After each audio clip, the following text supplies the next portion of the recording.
Hello friends, आपका बहुत बहुत स्वागत है आपके अपने YouTube channel expert 2.0 classes science by Sarojini. इसके पहले की क्लास में हम लोगों ने डिस्कस किया था कि परमाणु का स्ट्रक्चर किस तरह का होता है। जो परमाणु होता है उसके अंदर जो पार्टिकल्स पाए जाते हैं, इलेक्ट्रॉन, प्रोटॉन, न्यूट्रॉन्स, उनकी जो व्यवस्था यानी उनका जो अरेंजमेंट होता है वो परमाणु के अंदर यानी एटम में कहाँ कहाँ पर होता है, वो सारी चीज़ें हमने डिस्कस की थी। हमने ये देखा था कि जो परमाणु होता है उसके अंदर इलेक्ट्रॉन, प्रोटॉन, न्यूट्रॉन्स में से जो इलेक्ट्रॉन होते हैं वो तो इस तरह से बाहर के ऑर्बिट्स में यानी कक्षाओं में चक्कर लगाते हैं, और जो न्यूट्रॉन, प्रोटॉन्स होते हैं वो परमाणु के नाभिक यानी न्यूक्लियस के अंदर रहते हैं। साथ में हमने ये भी देखा था कि जो परमाणु है उसका समस्त द्रव्यमान उसके नाभिक में ही होता है, और क्योंकि नाभिक में न्यूट्रॉन्स और प्रोटॉन्स होते हैं इसीलिए परमाणु द्रव्यमान निकालने के लिए न्यूट्रॉन्स प्लस प्रोटॉन्स की संख्या को ऐड करना होता है, और इसमें जो प्रोटॉनों की संख्या होती है उसे हम लोग परमाणु क्रमांक या परमाणु संख्या कहते हैं। परमाणु के अंदर प्रोटॉन और इलेक्ट्रॉन की संख्या बराबर ही होती है। ये सारी चीज़ हम ऑलरेडी डिस्कस कर चुके थे। अब हम नेक्स्ट स्टार्ट करते हैं कि जो हमने पढ़ा था कि जो बोर नामक साइंटिस्ट थे उन्होंने कहा था कि कक्षाओं में जो इलेक्ट्रॉन्स होते हैं उन्हें 2n² के फॉर्मूले से भरा जाता है। तो हम लोग ये सीखेंगे कि जो ऑर्बिट होते हैं 1 2 3 4 5 K L M N O P, उनमें इलेक्ट्रॉन कौन सी वाली शेल में यानी कौन से ऑर्बिट में कितने आते हैं वो हम यहाँ पर सीखेंगे। कक्षाओं में इलेक्ट्रॉन भरना,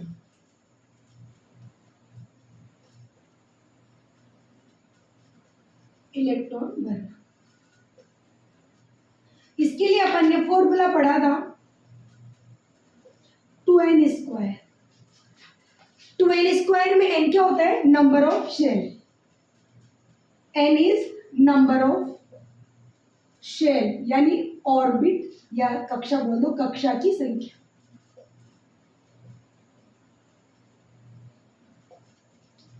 अब हम जो KLMNOP कक्षाएं होती है उनके अंदर कौन सी कक्षा में कितने इलेक्ट्रॉन्स भर सकते हैं हम लोग मैक्सिमम, इस फॉर्मूले के अकॉर्डिंग वो सीखेंगे। और ये जो फॉर्मूला है ये नील्स बोर नामक वैज्ञानिक ने दिया था सन 1913 में, 1913 में, जब इन्होंने परमाणु मॉडल दिया था। देखो हम बात करें इलेक्ट्रॉन्स की तो देखो फर्स्ट शेल कौन सा होती है? K। फर्स्ट सेल कौन सी होती है? K। तो K के लिए n इक्वल टू क्या आएगा? 1। अब यहाँ पर इस फॉर्मूले में वैल्यू पुट करके हम लोग ये निकालेंगे कि जो फर्स्ट ऑर्बिट है उसके अंदर इलेक्ट्रॉन्स की संख्या यानी नंबर ऑफ इलेक्ट्रॉन्स कितने आने चाहिए। तो हमारे पास फॉर्मूला 2n² है, n इक्वल टू 1 पुट करेंगे तो 2 इंटू 1 का स्क्वायर, 2 इंटू 1 का स्क्वायर 1 ही होता है, तो 2 1 जा 2 इक्वल टू 2 इलेक्ट्रॉन। यानी जो फर्स्ट ऑर्बिट होता है, फर्स्ट शेल होती है, उसके अंदर नंबर ऑफ इलेक्ट्रॉन्स होते हैं ओनली 2। इसके बाद हम नेक्स्ट चले सेकंड। K से स्टार्ट होता है, सेकंड ऑर्बिट होता है L। इसके लिए हम लोग n इक्वल टू लिख देंगे 2, यानी सेकंड ऑर्बिट है इसीलिए इसके लिए n इक्वल टू क्या लिखेंगे? 2 लिखेंगे। फॉर्मूला 2n² होता है, इस 2n² में हम लोग अगर वैल्यू पुट करेंगे तो हमारे पास आएगा 2 इंटू n की जगह रख दिया आपने 2 और 2 का स्क्वायर। 2 का स्क्वायर कितना होता है? कितना होता है 2 का स्क्वायर? 4। तो 4 2 जा 8, यानी जो सेकंड सेल होती है उसके अंदर नंबर ऑफ इलेक्ट्रॉन्स होते हैं ओनली 8। इसके बाद नेक्स्ट हम चले थर्ड ऑर्बिट में, KLM। थर्ड ऑर्बिट कौन सा होता है? M। तो M के लिए स्मॉल n इक्वल टू क्या लिखना है आपको? 3। अब वही जो फॉर्मूला है 2n², इसके अंदर हम लोग n की वैल्यू पुट करेंगे तो क्या हो जाएगा? देखो 2 इंटू n यानी 3 का स्क्वायर। अब हम इसको सॉल्व करेंगे 2 इंटू 3 2 जा 9, सॉरी 3 3 जा 9, 9 2 जा 18। तो M यानी थर्ड वाली जो सेल होती है उसके अंदर नंबर ऑफ इलेक्ट्रॉन आते हैं 18। बात हम करें फोर्थ ऑर्बिट की तो 4m n में स्मॉल n इक्वल टू आ जाएगा 4, तो हम यहाँ पर n इक्वल टू 4 रखेंगे 2n²। 2 इंटू एन, एन यानी 4 स्क्वायर, 2 इंटू 4 का स्क्वायर 16 होता है, 16 2 जा 32 इलेक्ट्रॉन। यानी जो फोर्थ सेल है इसके अंदर इलेक्ट्रॉन की संख्या आती है 32। इसके बाद अगर हम आगे चलें फिफ्थ वाली सेल, यानी पांचवी जो कक्षा होती है उसके अंदर इलेक्ट्रॉन बने, तो देखो KLMNO, फिफ्थ वाली ऑर्बिट को हम लोग क्या बोलेंगे O, और O के लिए n इक्वल टू आ जाएगा 5। हम वही 2n स्क्वायर फॉर्मूले में वैल्यू पुट करेंगे, 5 का स्क्वायर होता है 25, तो ये हो जाएगा 50 इलेक्ट्रॉन। यानी जो KLMNO इस तरह से ये फर्स्ट, ये सेकंड, थर्ड, फोर्थ और फिफ्थ, ये जो ऑर्बिट है इन ऑर्बिट्स के अंदर नंबर ऑफ इलेक्ट्रॉन कितने आए, देखो इलेक्ट्रॉन्स के नंबर कितने आए, K वाले में तो आए आपके पास 2, L वाले में आए आपके पास 8,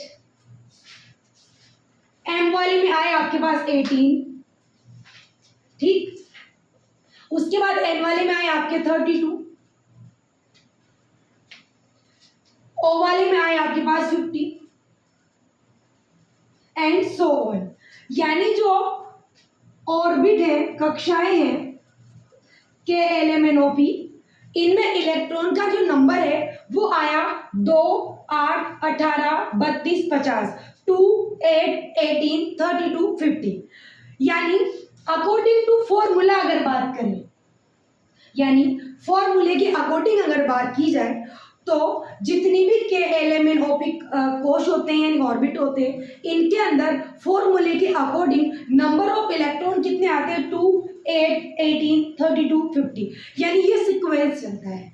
बट एक्चुअली होता क्या है कि जो एटम होता है उसमें फर्स्ट ऑर्बिट होता है K, इसके अलावा जितने भी ऑर्बिट होते हैं उनके अंदर जगह केवल और केवल 8 इलेक्ट्रॉन्स की होती है, 8 इलेक्ट्रॉन्स की होती है। यानी हम फर्स्ट ऑर्बिट में 2 और बाकी ऑर्बिट में मैक्सिमम 8 इलेक्ट्रॉन ही फील कर सकते हैं, क्योंकि बाकी के ऑर्बिट में, बाकी के शेल में इतनी जगह नहीं होती कि उनमें आप 18, 32, 50 इतने सारे इलेक्ट्रॉन फील कर सको। इसलिए हम जो नॉर्मल इलेक्ट्रॉन्स का सीक्वेंस लेते हैं वो लेते हैं 2, 8, 8, 8, 8, 8 इस तरह से। यानी हम फर्स्ट ऑर्बिट में 2 फिल करते हैं और बाकी सभी ऑर्बिट में 8, 8, 8, 8 इलेक्ट्रॉन्स फिल करते हैं। अब यहाँ पर हमें सबसे बड़ी प्रॉब्लम ये आ रही है कि अगर यहाँ पर केवल 8 बढ़ते हैं तो बाकी 18 में से जो 10 बचे उनका क्या होगा, ऐसे इसमें भी केवल 8 भरेंगे तो बाकी का क्या होगा। तो देखो ये तो है केवल ऑर्बिट या शेल यानी कक्षाएं। तो हम आगे क्या करेंगे, जो इलेक्ट्रॉन बच गए उनके लिए इन्हें सब ऑर्बिट यानी उपकोशों में डिवाइड कर देंगे। यानी स्टार्टिंग में सिर्फ कोश पढ़ते हैं, उसके बाद जैसे जैसे आगे की कक्षाएं आती जाती है उनमें 8 के अलावा जो इलेक्ट्रॉन बचते हैं उन्हें SPDF नाम के जो उपकोश होते हैं उनके अंदर फिल कर दिया जाता है। जैसे आपको पता है कि स्कूल में बहुत सारे स्टूडेंट्स होते हैं। अब मान लो कोई स्कूल है जिसमें एक रूम में केवल 60 स्टूडेंट्स की वो स्ट्रेंथ है कि 60 स्टूडेंट्स एक रूम में बैठ सकते हैं। अब सपोज करें कि उस कक्षा में मान लो 10th क्लास है। अब 10th क्लास में रूम केवल 60 स्टूडेंट की स्ट्रेंथ के अकॉर्डिंग बना हुआ है, लेकिन एडमिशन हो जाता है 100 या 120 स्टूडेंट्स का। तो अब 100 या 120 जो स्टूडेंट्स हैं वो 60 की स्ट्रेंथ वाले रूम में तो आ नहीं सकते। तो ऐसी कंडीशन में स्कूलों में आपने देखा होगा सेक्शन डिवाइड किए जाते हैं, section A, section B, 10th A, 10th B, इस तरह से उनके सेक्शन बना दिए जाते हैं। तो जिस तरह से स्कूल में ज़्यादा स्ट्रेंथ होने पर और क्लास में जगह कम होने की वजह से उनमें अलग अलग सेक्शन डिवाइड कर दिए जाते हैं, बिल्कुल सेम उसी तरह इन कक्षाओं में इलेक्ट्रॉन न आने की वजह से, जगह कम होने की वजह से इनमें जो बाकी के इलेक्ट्रॉन्स होते हैं उनके लिए SPDF नाम के कुछ उपकोश यानी सब ऑर्बिट बनाए गए हैं। तो बचे हुए इलेक्ट्रॉन हम उनमें भर देंगे। हम यहाँ पर इलेक्ट्रॉन भरना भी सीखेंगे कि एलिमेंट कक्षाओं में इलेक्ट्रॉन कैसे बढ़ते हैं। अभी तो केवल हमने ये सीखा इलेक्ट्रॉन कितने बढ़ते हैं। अब इसके बाद हम ये सीखेंगे कि इलेक्ट्रॉन कक्षाओं में कैसे बढ़ते हैं, के एलिमेंट कक्षाओं में कैसे बढ़ते हैं, और वो जो हमने उपकोश यानी सब ऑर्बिट की बात की KLMNOP SPDF, उनमें कैसे इलेक्ट्रॉन बढ़ते हैं, इलेक्ट्रॉन का सीक्वेंस क्या होता है, पहले कौन से इलेक्ट्रॉन में ऑर्बिट में भरेंगे, उसके बाद कौन सी ऑर्बिट में भरेंगे, वो सारी चीजें हम इसके आगे सीखेंगे। आप इसका स्क्रीनशॉट ले लें, उसके बाद हम लोग चलते हैं नेक्स्ट टॉपिक की ओर।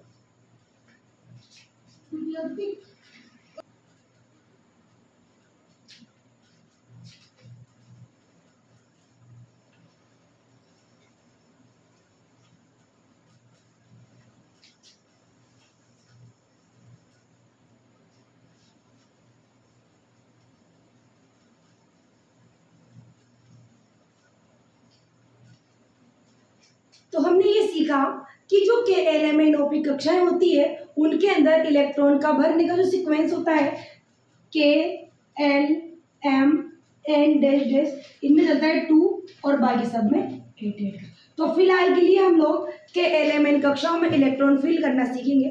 उसके बाद इसके जो सेक्शन है, जैसा कि मैंने अभी बताया, सब ऑर्बिट जो होते हैं यानी एस पी डी एफ, उनके अंदर इलेक्ट्रॉन कैसे फिल करते हैं वो हम सीखेंगे। सबसे पहले हम लोग ये सीक्वेंस को याद रखेंगे कि के में ओनली 2 इलेक्ट्रॉन्स फिल करने और बाकी जो एल एम एन है उनमें हम लोगों को केवल लास्ट मैक्सिमम 8 इलेक्ट्रॉन्स फिल करने हैं। हम लोग स्टार्ट करते हैं एग्जाम्पल के साथ। जैसे कि मान लो हाइड्रोजन, हाइड्रोजन का एटॉमिक नंबर कितना होता है 1। हाइड्रोजन कितने नंबर पे आता है 1 नंबर पे आने का मतलब हाइड्रोजन के अंदर 1 ही तो इलेक्ट्रॉन है और 1 ही क्या है प्रोटॉन। और हम इन कक्षाओं में वैसे भी इलेक्ट्रॉन भरते हैं, लेकिन एटॉमिक नंबर प्रोटॉनों की संख्या होता है, ये अपन को याद रखना है। और क्योंकि प्रोटॉन और इलेक्ट्रॉन बराबर होते हैं इसीलिए हम लोग कई बार ये बोल देते हैं कि हाइड्रोजन 1 नंबर पे आता है, इसका मतलब उसके अंदर 1 इलेक्ट्रॉन है, जबकि इसके अंदर 1 प्रोटॉन होता है जिसे एटॉमिक नंबर बोला जाता है और प्रोटॉन्स के बराबर ही इलेक्ट्रॉन होते हैं। इसीलिए हम लोग ऐसा बोलते हैं कि 1 नंबर पे आने का मतलब 1 इलेक्ट्रॉन है इसमें। अब देखो, सबसे पहले स्टार्टिंग के ऑर्बिट से ही बढ़ते हुए चलना है। पहले के को पूरा भरेंगे, जब के में पूरे 2 इलेक्ट्रॉन्स कंप्लीट हो जाएंगे उसके बाद ही हम के बाद एल की ओर चलेंगे। जब एल में 8 इलेक्ट्रॉन कंप्लीट हो जाएंगे फिर उसके बाद हम एम में चुन जाएंगे। मतलब हमें आउटर शेल तब तक नहीं चुनना है जब तक कि इनर सेल फुल नहीं हो जाता। लाइक आपको अगर एल में जाना है तो मेक श्योर कि के पहले पूरा भरा हुआ होना चाहिए, यानी उसके दोनों इलेक्ट्रॉन्स कंप्लीट होने चाहिए। तो फर्स्ट ऑर्बिट है के, हम फर्स्ट ऑर्बिट के अंदर मैक्सिमम कितने इलेक्ट्रॉन फिल कर सकते हैं 2 इलेक्ट्रॉन, बट यहाँ पर ऑल ओवर टोटल कितने इलेक्ट्रॉन है 1, तो हम यहाँ पर केवल 1 इलेक्ट्रॉन फिल कर देंगे। 1 ही है तो 1 ही भर देंगे, अगर 2 होते 3 होते 4 होते उसके अकॉर्डिंग हम लोग सोचते। फिलहाल में ध्यान रखना है कि हाइड्रोजन में क्योंकि ये 1 ही नंबर पे आता है तो हम इसके अंदर केवल और केवल 1 इलेक्ट्रॉन है जो के वाले ऑर्बिट यानी शेल के अंदर फिल कर दिया। उसके बाद हम सेकेंड चले हीलियम, ये फर्स्ट एग्जाम्पल हो गया। सेकेंड एग्जाम्पल मान लेते हैं हम हीलियम। आपको याद है हीलियम कितने नंबर पे आता है 2 नंबर पे। 2 नंबर पे आने का मतलब है इसके अंदर 2 ही इलेक्ट्रॉन है और इसके अंदर 2 ही प्रोटॉन है। अब हम वही सबसे पहले के ऑर्बिट को भरना है और के में क्योंकि हम 2 इलेक्ट्रॉन भरते हैं तो के में हमने भर दिए 2 इलेक्ट्रॉन। अब टोटल 2 ही थे, खत्म हो गए, बस हो गया इलेक्ट्रॉन भरने का काम खत्म। इन्हें हम डायग्राम में कैसे शो करते हैं वो भी मैं सिखाऊंगी आपको। पहले हम लोग ये सीख लेते हैं कि इलेक्ट्रॉन्स कैसे फिल करने हैं। थर्ड नंबर पे चलिए हम लोग कोई सा भी एग्जांपल ले सकते हैं, लाइक पोटेशियम। पोटेशियम आता है 19 नंबर पे। पोटेशियम कितने नंबर पे आता है 19 नंबर पे, इसका मतलब इसके अंदर 19 इलेक्ट्रॉन्स है। अब हम वही सबसे पहले के में भरेंगे 2 इलेक्ट्रॉन, 19 में से 2 इलेक्ट्रॉन्स आपने के में फिल कर दिए। अब आपके पास बच रहे हैं 17 इलेक्ट्रॉन्स। उसके बाद हम चलते हैं एल की ओर। हमने सेकंड वाली ऑर्बिट लिया एल, एल में आप मैक्सिमम कितना फिल कर सकते हो 8, तो आपने ये एल में भर दिए 8। 2 और 8 कितने हो गए 10, तो 19 में से 10 तो फिल हो गए। अब हमारे पास कितने बच रहे हैं अभी 9। उसके बाद हम थर्ड की तरफ चले एम में भी आप 8 भर सकते हो। हमारे पास अभी 9 बच रहे हैं यानी 8 यहाँ पर आप आराम से बढ़ सकते हो। 9 में से आपने 8 और फिल कर दिया, यानी देखो 10 और 8 18 हो गया, टोटल 19 थे। अभी हमारे पास 1 इलेक्ट्रॉन और बचा हुआ है, तो हम नेक्स्ट वाले ऑर्बिट की तरफ चलेंगे एन। तो तो ये जो 1 बचा हुआ है उसे हम भर देंगे n वाले ऑर्बिट में। तो हमारे जो K है यानी पोटेशियम है उसके अंदर 2 8 8 1, K में 2, L में 8, M में 8 और N में 1 इलेक्ट्रॉन फिल हो गया। इसके बाद हम कुछ और नेक्स्ट एग्जांपल देखें। लाइक आप मान लो क्लोरीन, आपको याद है क्लोरीन 17 नंबर पे आता है, यानी इसका एटॉमिक नंबर 17 होता है, यानी इसके अंदर 17 इलेक्ट्रॉन और 17 ही प्रोटॉन्स होते हैं। हम लोग वही सबसे पहले के में इलेक्ट्रॉन भरेंगे 2, के में आपने 2 भर दिया, उसके बाद एल में आप भर दोगे 8 और 2 कितने हो गए 10, टोटल आपके पास 17 है, 10 आपने फिल कर दिए, यानी अभी आपके पास कितने बच गए 7। अब L के बाद आएगा M, तो M में हम लोग कितने भर देंगे 7, यानी इसका जो इलेक्ट्रॉनिक विन्यास होता है वो कितना जाएगा 2 8 7, के ऑर्बिट में 2, L में 8 और M में 7 इलेक्ट्रॉन फिल कर देंगे, यानी इसमें इलेक्ट्रॉन का जो सीक्वेंस है वो 2 8 7 का आ जाएगा। इसके बाद हम कुछ और भी चलें, लाइक एल्यूमिनियम। एल्यूमिनियम आता है 13 नंबर, 13 नंबर पे आता है, इसका मतलब एल्यूमिनियम में कितने इलेक्ट्रॉन्स है टोटल 13। सबसे पहले हम वही सेम के में फिल करेंगे 2 इलेक्ट्रॉन्स, आपने 13 में से 2 यहाँ पर फिल कर दिए, कितने बच गए यहाँ पर अब 11। उसके बाद बात करें एल की, तो एल में आपने वही 8 इलेक्ट्रॉन फिल कर दिए, तो 2 और 8 10 हो गए, 13 में से 10 तो फिल कर दी, अब लास्ट कितने बच गए केवल 3, तो 3 बच गए, तो इन 3 को आप भर दोगे यहाँ पर M में 3, तो इसमें इलेक्ट्रॉन का सीक्वेंस आ जाएगा 2 8 3। यानी हम लोगों को ये ध्यान में रखना है कि कोई सा भी ऑर्बिट है उसमें आप आगे बढ़ने से पहले ये श्योर कर लें कि उसके पहले का यानी सबसे अंदर वाला जो ऑर्बिट है वो पहले पूरा भरेगा यानी के, उसके बाद हम एल में जाएंगे। जब एल हमारा पूरा भर चुका होगा तब हम उसके बाद एम में जाएंगे, जब एम पूरा भर जाएगा उसके बाद हम एन में जाएंगे। यानी जब तक अंदर वाले ऑर्बिट में इलेक्ट्रॉन्स की जगह हो तब तक आप इलेक्ट्रॉन्स को बाहर फिल नहीं कर सकते।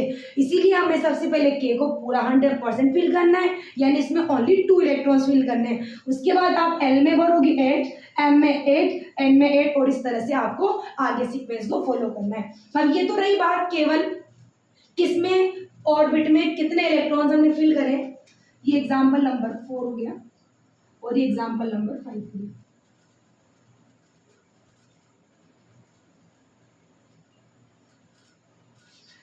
अब हम ये समझते हैं कि इन्हें जो एटॉमिक स्ट्रक्चर होता है उसमें किस तरह से शो करते हैं। जैसे देखो फर्स्ट एग्जांपल लिया था आपने हाइड्रोजन का, हाइड्रोजन में केवल एक ही इलेक्ट्रॉन है, तो देखो ये तो हाइड्रोजन का हो जाएगा न्यूक्लियस और ये हाइड्रोजन का हो जाएगा फर्स्ट ऑर्बिट। तो ये एक ही इलेक्ट्रॉन था तो ये आपने भर दिया फर्स्ट ऑर्बिट में।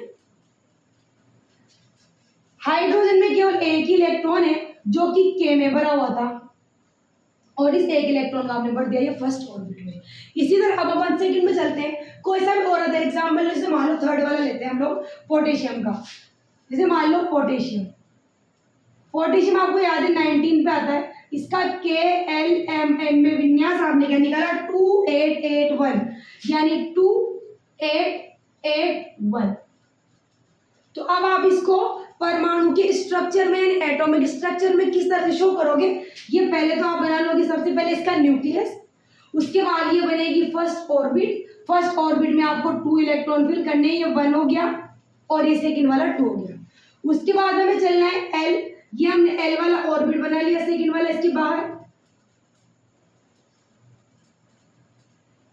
और इसके अंदर आपको 8 इलेक्ट्रॉन्स फिल करने, तो 2 2 4 2 6 एंड 2 8, यानी 2 2 2 2 के जोड़े में, क्योंकि इलेक्ट्रॉन हमेशा जोड़े में पाए जाते हैं। तो ये हमने भर दिए 2 2 4 2 8, सॉरी 2 2 4 2 6 2 8, यानी 8 इलेक्ट्रॉन्स हमने भर दिए। अब हमें आना है एम वाले में, एम वाले में भी 8 है तो इसके बाद एम बनाएंगे, एम में वापस वही 1 2 3 4 5 6 7 8, ये हमने एम भी फिल कर दिया। अब लास्ट बच रहा है एन, तो एन के लिए बाहर बनाओ क्योंकि ये सबसे आउटर मोस्ट इलेक्ट्रॉन है, सॉरी ऑर्बिट है, तो इसमें केवल एक इलेक्ट्रॉन है, तो इस एक इलेक्ट्रॉन को आप कहीं पर भी एक जगह फिल कर दो। यानी हमें इलेक्ट्रॉन भरने के लिए सबसे पहले के, जस्ट न्यूक्लियस के बाहर वाली फर्स्ट कोश होता है, अंदर वाला, उसी को के बोलते हैं। उसके बाद सेकंड, थर्ड, फोर्थ, इस तरह से ऑर्बिट होते हैं। तो पहले इस वाले में 2, फिर 8, फिर वापस 8, फिर एक इलेक्ट्रॉन फिल कर देंगे। इसी तरह आप कुछ और एग्जाम्पल भी ले सकते हैं, लाइक यहाँ थर्ड एग्जाम्पल, इसका मैं इधर बना देती हूँ थर्ड एग्जाम्पल का। कुछ भी ले सकते हैं, जैसे मान लो एल्यूमिनियम ले लो, एल्यूमिनियम वही 30 नंबर पे आता है, इसके KLm ओनली 3 ऑर्बिट होते हैं, जिनमें 2, 8, 3, 2, 8 और 3 के सीक्वेंस में इलेक्ट्रॉन फिल करने हैं। सबसे पहले वही आप सेंटर में इसका न्यूक्लियस बनाओगे, न्यूक्लियस बना दिया, फिर आप बनाओगे के यानी फर्स्ट ऑर्बिट। ये आपने बनाया फर्स्ट ऑर्बिट, इसमें केवल 2 इलेक्ट्रॉन, 1, 2। सेकेंड ऑर्बिट एल में कितने इलेक्ट्रॉन फिल करने हैं आपको? 8। कितने इलेक्ट्रॉन करने हैं? 8। तो आप ये सेकेंड बनाओ एल, 8 है, 1, 2, 3, 4, 5, 6, 7, 8। ये आपने एल वाला ऑर्बिट भी फिल कर दिया। अब इसके बाद चले एम वाला, एम में चलते ये थर्ड ऑर्बिट बना दिया हमने।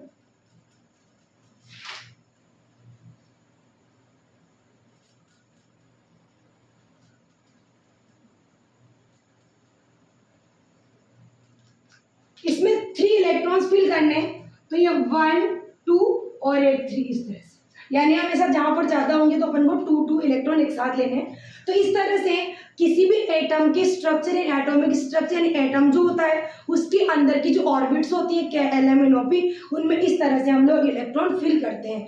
तो ये सीक्वेंस में आपको दोबारा से रिवाइज करवा देती हूँ। सबसे पहले हम लोग के में इलेक्ट्रॉन फिल करेंगे, जब के वाला ऑर्बिट फुल हो जाएगा उसके बाद हम लोग एल की ओर चलेंगे, जब एल के 8 इलेक्ट्रॉन्स भी फुल हो जाएंगे उसके बाद आप एम की ओर जाओगे।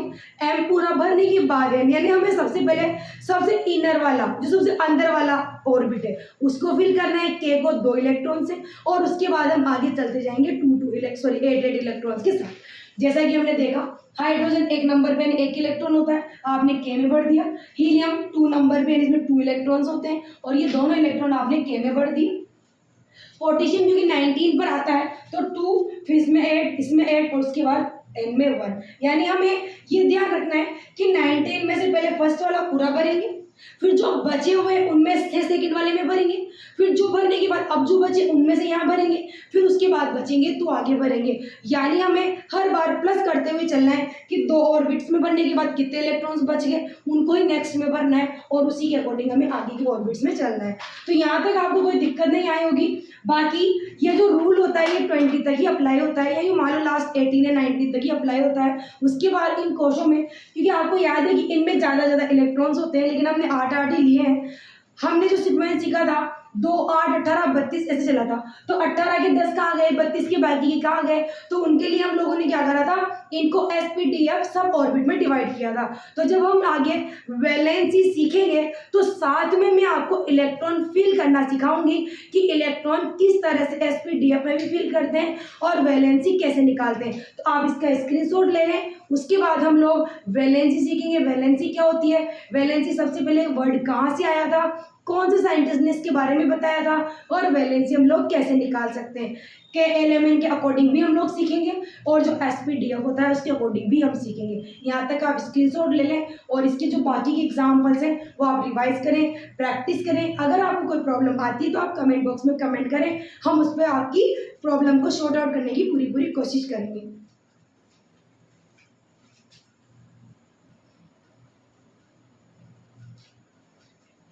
आई होप आपने इसका स्क्रीनशॉट ले लिया होगा।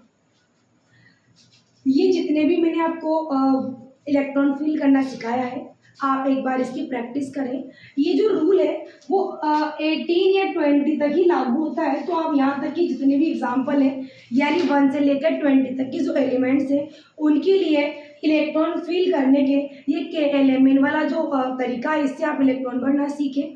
अगर आपको कोई भी क्वेरी हो तो आप लोग कमेंट बॉक्स में कमेंट कर देना, हम उन पर वर्क करेंगे और उसको सॉल्व करने की कोशिश करेंगे।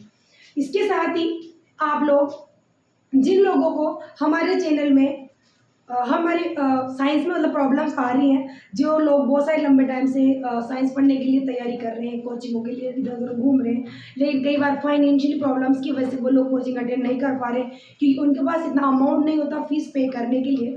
तो उन लोगों के लिए ये बहुत अच्छी गुड न्यूज़ है कि हम लोग आपको ये सारा course free of cost available करवा रहे हैं। यानी हम पूरा 100% कोर्स ज़ीरो से लेकर लास्ट तक का आपको बिल्कुल फ्री ऑफ कॉस्ट अवेलेबल करवाएँगे। इसीलिए जो बच्चे या जो स्टूडेंट्स कॉम्पिटिशन की तैयारी कर रहे हैं, जिनके एग्ज़ाम में साइंस आ रही है या जो भी 9th-10th में भी पढ़ रहे हैं, ये उनके लिए भी बेनिफिशियल है। तो आपसे रिलेटेड वो सारे पर्सन जो आपके फ्रेंड सर्किल में हों, रिलेटिव्स हों, तो उनमें भी आप लोग इसको शेयर कर सकते हैं ताकि वो इन क्लासेस का बेनिफिट उठा सकें। और आप लोग अगर डेली साइंस की क्लास अटेंड करना चाहते हैं या रेगुलर हमारी वीडियो में बने रहना चाहते हैं, तो वीडियो को हमारे चैनल को सब्सक्राइब कर लें और साथ में ही बेल आइकन बटन को भी प्रेस करें ताकि आपको डेली के डले हुए वीडियो का नोटिफिकेशन मिल सके।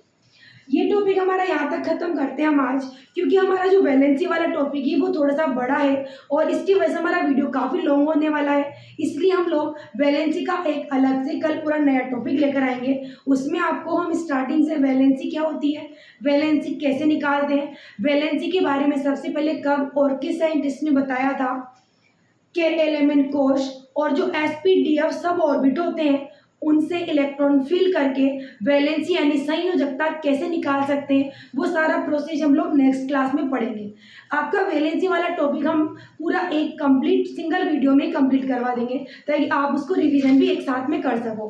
तो यहाँ तक जितना हमने आज किया है आप इसकी एक बार प्रैक्टिस कर लेना ताकि आपको ये वाला जो टॉपिक है उसमें किसी भी तरह की प्रॉब्लम नहीं रहे। अब हम लोग मिलते हैं कल की क्लास में, तब तक के लिए बाय।